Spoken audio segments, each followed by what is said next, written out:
Welcome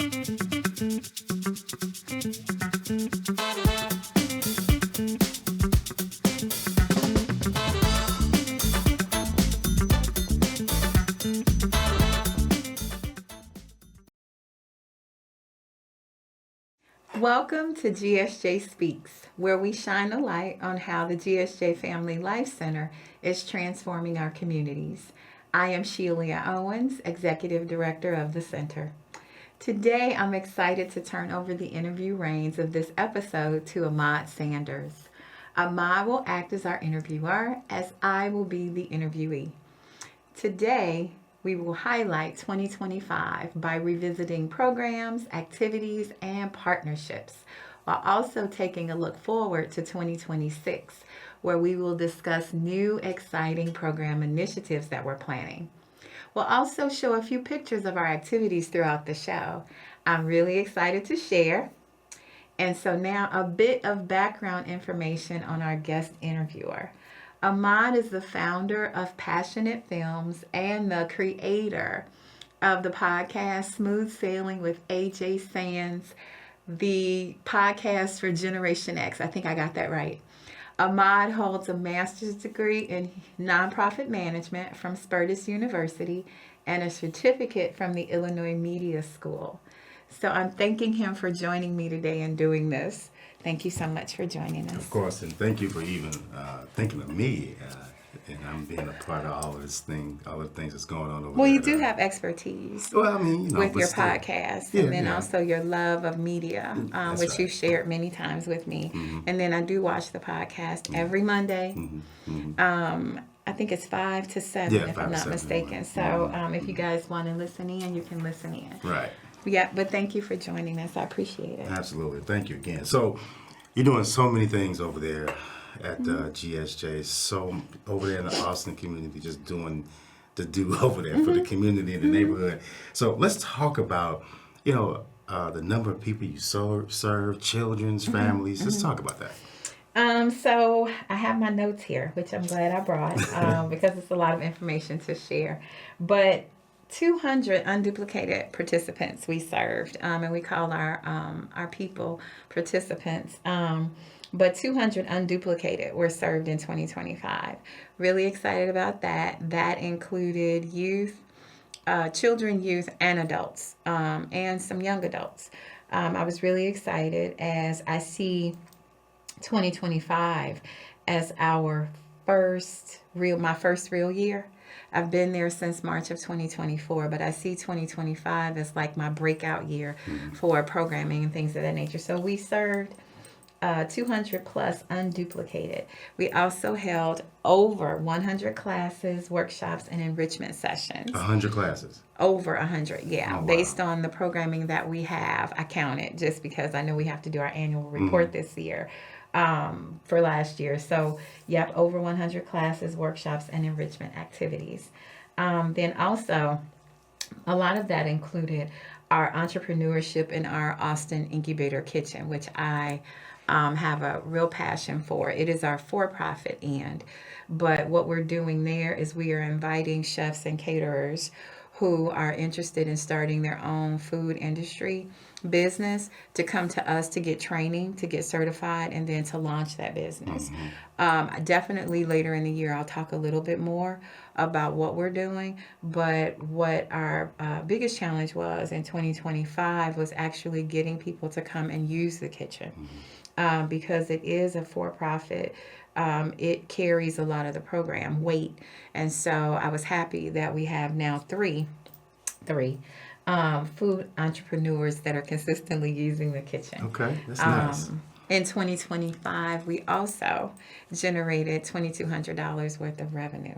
So I was really happy about that as well. Okay. Plus, we got several people certified in Serve Safe food handlers and as Serve Safe food managers. So you said over 100 classes. Now, how did you I counted based on the number of classes that we provided. So I have a stellar staff, I'll tell you that. We have some of our classes that are more than twice a week. We have some of our classes that are monthly. And then we had some classes during the summer that were even daily. So that's the reason why and how we pull that off. Glad about it too. I didn't know until I did the final count that we had done that many. And these were classes where we were connecting through summer camp programming, we were connecting through our health and wellness classes, and then also the Youth Connect classes. I had to think about it for a minute. Our Youth Connect classes where we have animation, film and media, and cooking. So, yeah, so 100 plus classes and workshops after I counted, and individual sessions that we did with our youth and our kids. Shout out to that staff you got over there. Yeah, shout out to the staff, man. Okay, so you said a lot right there. So Yes. talk about some of the programs Okay. that's offered over there at GSJ. Okay. So we So have many this of them, whole comprehensive suite of programs. Right. And I love it again, too, because I was able to get us stable with what we were going to be providing, what we were going to be doing, and then the target populations that we wanted to hit. So I think we have a really great suite of programs. So, of course, the Incubator Kitchen, where we are bringing in entrepreneurs, and they can be individuals who are just starting out, just got the idea in head that I want to, I want to do baked goods, I want to do breakfast, I want to do lunch, I want to do dinner, whatever their specialty will be, for them to come in with us and start to and help us, allow us to help them launch their food business. And this is the entrepreneurial program, okay, through nice. the Okay. Austin Incubator Kitchen. Then we have our health and wellness classes, and I always say, we always call the class Beyond Hunger, but Beyond Hunger sponsors the class. They actually taught me and certified me to become a health ambassador. Shout out to Beyond Hunger. Yes, shout out to them. They were on last month. Okay. They actually came in on last month to talk about wellness and holiday eating.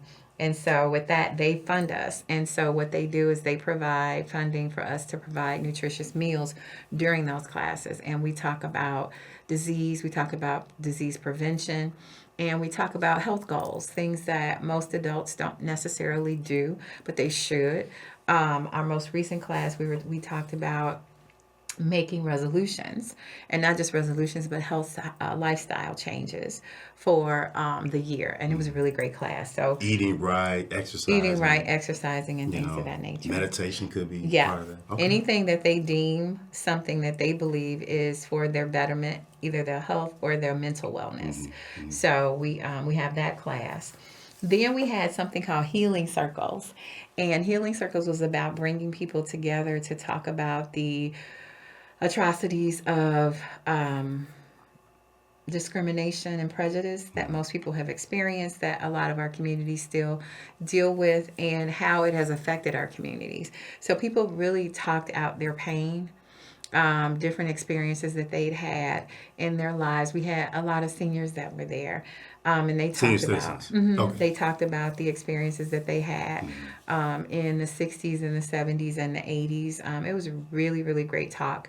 We also talked about grief, because we know that in a lot of our communities we lose people to disease often. And in Austin, I think the life expectancy at one point was like 67. It's increased to 70, which is great. But the one for West Garfield Park is still 63 compared to the lakefront or Gold Coast areas, which is 80. So we talked a lot about losing people in our communities, and then also losing our youth, because we lose a lot of our youth to gun violence. So Healing Circles was all about that. It's really sad. It was.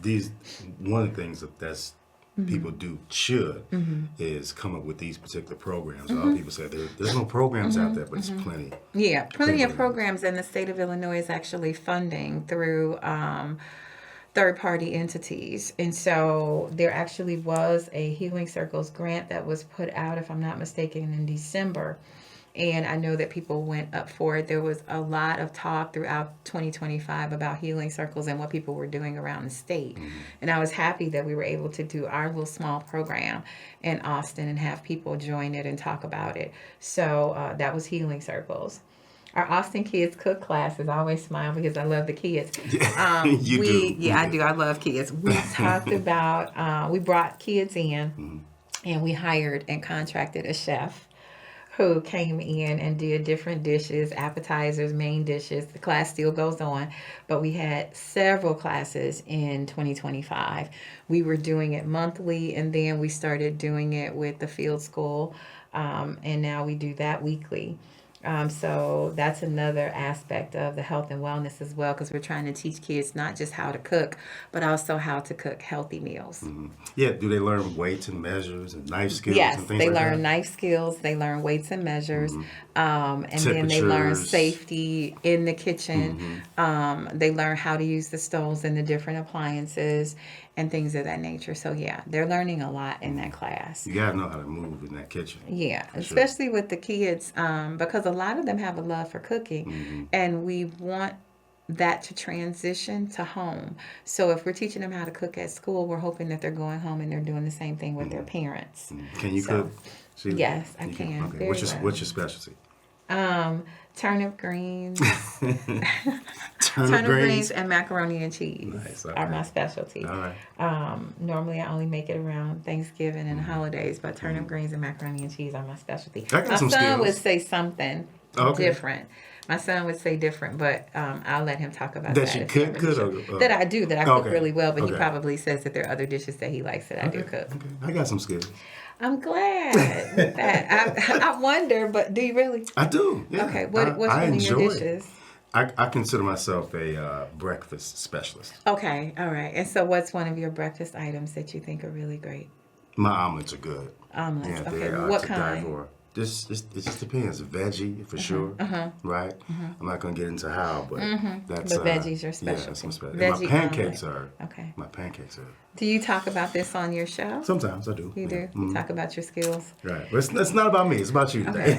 Right. But no, thanks for sharing that. Right. Thanks for sharing that. Nonetheless, no, I think everybody should be cooking, and I think we should be cooking with our kids. yeah. I think that when we do that, it's almost like everything that we want to do at GSJ, I want to say, is career focused. So anything that we're doing with the kids specifically, I'm trying to lead them in a direction of what career would I want to do when I grow up. And so if we have all these little chefs now, maybe they'll be little chefs later. So that's the purpose of Austin Kids Cook. Nice. Then we have our summer camp program, 35 screaming kids. And my staff always say that I spoil them because we do so much with them, and I do extra activities and buy extra stuff for them to do throughout. We do the field trips. We have a partnership with Davis STEM and Arts Academy. They come in and do STEM classes with us, and then we are adding someone new to do reading and literacy, because we know that only in we found out 2024, only 30.5% of our kids between the grades of 3 and 8, only 30.5% of them were reading on grade level. That means, and these are Illinois Chicago Public School stats, 70% of them were not. So a lot of kids Reading and can't. math. A lot of kids are not on reading level and can't read. Wow. And then the report that they put out in 2024 says that it is even higher as kids, even though you wouldn't think this, but it gets higher. So when kids are reaching 11th grade, the percentage of kids that can't read at 11th grade level is even higher. So during our summer camp, we have infused math and reading enrichment. But we're going to ask someone to actually do reading enrichment, because we know that the reading it's not that both are not important. They all are important, reading, math, and science. But we know that reading will take them further. If they can read, they'll be able to do a whole lot. Even if they decide college is not my thing, I may want to do something else. But reading is really, really fundamental. Especially quote unquote. when cooking, you gotta be able to read and Yeah, read but the menu and the reading recipes, I anything, should getting say. a job even, Sure, and, sure. and then the motivation for our kids to go get jobs and things like that. Oftentimes, if you can't read, you don't want to fill out an application tough. online. It's tough. So we're starting at the little kid level. I call them the little kid level, but we're starting with grades, kindergarten grade, through 8th grade, and we're focusing on reading and hoping that we can improve their reading proficiency by the end of the summer. Good stuff. That's really good stuff. So, did you add any new, any new initiatives We did. in 25? The academic achievers. After we realized last summer that a lot of our kids couldn't read, we had I think a 13-year-old and a 12-year-old that were not able to read. We had a 13-year-old that was not able to do it was a really simple multiplication problem, and they weren't able to do it. And so we just realized that we needed to add an after school component. So we have one of our staff who goes into two of our daycare centers, their after school programs. So they have little kids, but they also do after school for older kids between the ages of, I want to say 6 and 13. So we have that person go into both of those centers and actually do tutoring for the kids after school, and also some reading and math proficiency enrichment as well. That has to be tough. That has to be. It is. It's hard to see it, but the thing is and they're so young. Yeah, but our public school system has a lot of inefficiencies, and so though it's sad to know that it's existing, it would be sadder if we didn't do anything about it. Right. So that's the reason why we started the Academic Achievers program. So right now I think we're working with a total of maybe 11 or 12 kids after school, and I told her to keep it to a minimum only because we want to make sure that they get the most. The ones who need it the most are getting it, and it's a bit more individualized. If you have 15 kids, which is what happens in a lot of public schools, kids get missed. So we're keeping it low, but it's more so that it's individualized and she can actually give that support to the youth. It brings about the learning. Definitely, it does. For sure. And then the other initiative that we added is our community vegetable garden. Someone told me to stop calling it a garden and call it a farm because there are 14 raised beds. And so there's a difference.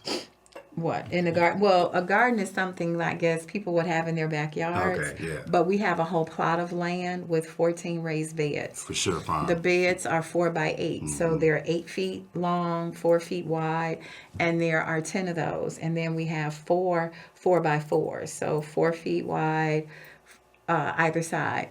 And so it's a huge plot of land. It's in the middle of a residential community. I was so glad they welcomed us, and it's a whole plot of land. So basically, we will be able to produce probably, someone told me, estimates of between 400 and 500 pounds of food a year, which is great because we're donating 30 to 40% of it to the Austin community. So the Academic Achievers clearly was added, and then the Austin vegetable garden. And we added the garden, we bought the plot in June. The raised beds were built and they were donated. Raised beds were built, and so now we have recently hired a garden manager who's going to start the planning. So we will start our soil and planting in March. So I'm excited about that because it'll be our first full year operating. That's good. That's good. You look very... I am. I'm excited. I know. I'm really giddy about 2026 because again, this will be my second, going into my second full year and doing really well. So I love the fact that, and I'm talking to the viewers, but I love the fact that we've been able to do so much over the last year. I am appreciative of my staff and our partners as well. Yeah. So I'm excited about 2026. It is exciting. So talk about, you're doing all of these things, you're meeting people. Talk about the partnerships. So we have probably about, if I count, between what Reverend Dr. Ira Ackrey, our founder, has brought in, and what I've done in meeting people, we probably have about 20 partnerships that we have in different ways. They either pass on information to us, they give us information, they donate it in some way, either time or money. So we have a lot of partners, but 2 partners that we gained in 2025 outside of Beyond Hunger, CPS, the Leaders Network, GSJ Bible Church is another one. And I consider even our funders, our partners, Austin Fresh, which has done so much for us. So we have so many partners, but we added 2 in 2025. The first one was we bumped into each other. Cake for Kids. They got you smiling. I love them because they do stuff for kids. I love kids. They are baking cakes, cookies, brownies for kids who are considered underprivileged or kids with a lower socioeconomic background or kids in foster care. So it runs the gamut. Most often, in their research they found that a lot of foster kids were not receiving birthday cakes. Oh, man. And so the founders started it based on that idea that every child should have a birthday cake. They should have a birthday celebration. Well, they should. I mean, I'm a grown man. I want me a cake. Absolutely. So they started their organization, and they're in several different states, but I bumped into them and I started talking to them about what they do and then what we do. And so now they deliver cakes every month, cakes, cookies, whatever, either for our kids' birth dates or for a celebration. So like we had a celebration last year too. We had our end of the year celebration with summer camp, and then we had our end of the year Christmas party. They baked for us, but I think we started the process in May. So I think they baked about maybe 10 or 11 cakes overall. I think we started in May or June, but they baked about 10 or 11 cakes overall for us in 2025. And so now we're continuing in 2026. So I'm happy about Cake for Kids. Thank you for everything that Cake for Kids does for us. Then we started our partnership with the Field School. The Field School is also in Austin. And we started our partnership with them. What they are allowing us to do is to go in and provide classes. So we do Austin Kids Cook, and we also do the animation class. And eventually we will get back to film and media. For sure. That's for sure. So with that being said, yeah. So all of these things you've done in 25, amazing things, helping all of these people. What can we expect in 2026? A lot. So I'm going to read this quickly because I know we're going to be running out of time. I know me and you can get going and not stop. So in 2026, we have the creation and launch of our prepared meal line. We have 4 meals that we're going to be preparing in our kitchen, packaging them and selling them. That's part of the for-profit end. Put mine to the side. I will, I promise.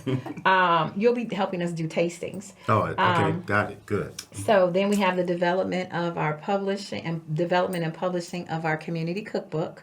We're going to work with the seniors in our Beyond Hunger classes to come up with a community cookbook, an Austin community cookbook. Then we have the completion and launch of our community produce garden or farm, completing our first planting and our first harvest of the community garden, donating our first harvest to the community residents in Austin. I also want to increase the number of clients that we serve, and I think we'll do that through our garden by 30%. And then I also want to increase our revenue, which we are on target to do through our grants and fundraisers. And we're going to have 2 fundraisers this year. Good stuff. So we have a lot going on. I want to first say thank you. Oh my God, no, it's on. Of course.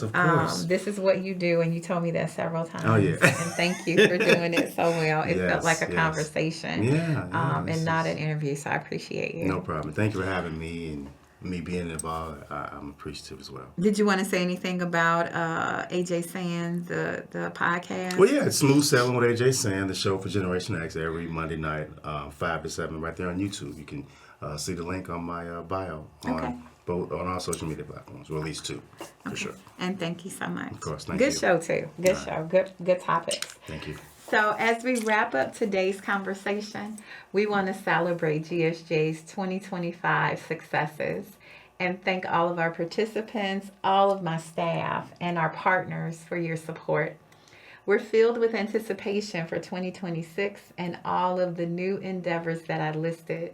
Again, if you'd like to contact the organization, please call 872-813-2879. We are intentional with our programming as our theme is the community connection and building business through partnership. To learn more, get involved, or support the work of GSJ, visit www.gsjcenter.org and follow us on social media. From Austin to the airwaves, this is GSJ Speaks, where community leads and transformation speaks for itself. Thanks everybody for watching.